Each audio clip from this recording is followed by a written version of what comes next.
All right, the fallout is growing from the last week's United Nations resolution condemning Israeli settlements on the West Bank, and accusations the White House was at least in part behind it, even though they just abstained. But one rabbi had a message of hope in such a dark moment. So as I know that some of us are so sad at what happens there with regard to Israel, we must remember that the way to counter any darkness, any disappointment, is not with harsh rhetoric, not with anger, but by creating light. So where can we find that light and move our relationship with Israel forward? Is it possible? Joining us right now from Tel Aviv to weigh in is the former Israeli ambassador to the United Nations, Ron Prosser. Ambassador, where's the light?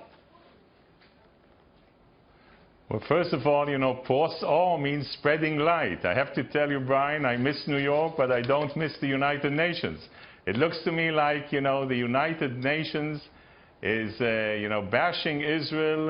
They're like drug addicts. They're constantly desperate for the fix and trying to increase the dose from one resolution to the other.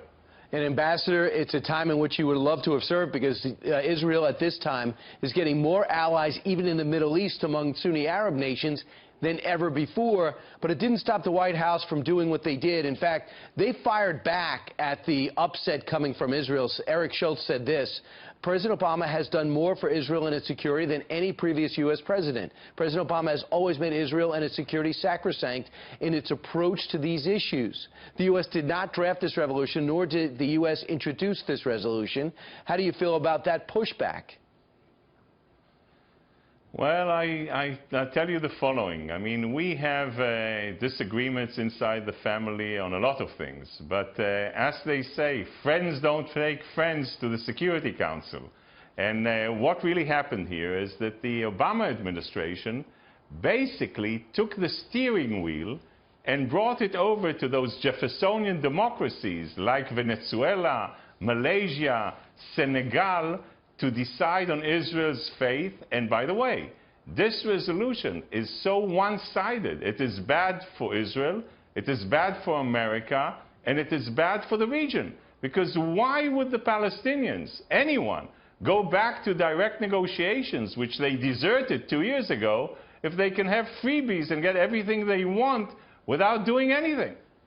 Ambassador, you're correct. And by the way, keep in mind, you don't have one voice to deal with. The leaders of the Palestinian movement are a terrorist organization called Hamas. But that's besides the point.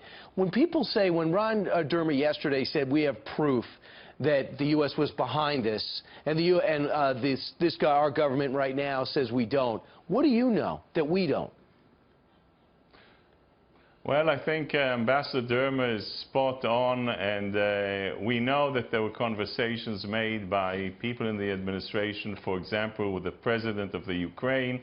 So in the sense, from my point of view, it's important to really look at it and say, hey, come on. The Brits would use a term, as the former ambassador to the United Kingdom, it's not done.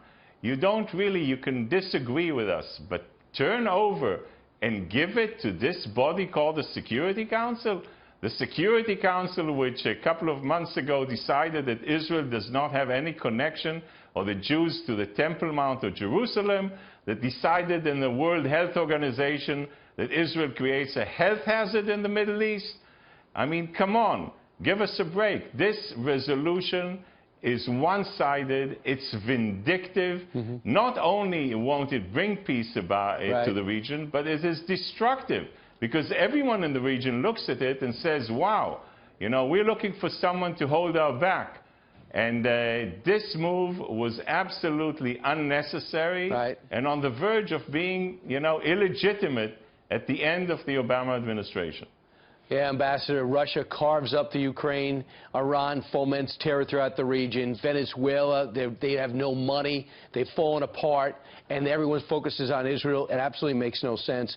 Ambassador, I understand your frustration. Not everyone agrees with what just happened here in America, and maybe you're going to see a different direction with this new administration. Ambassador Ron Prosser, thanks so much.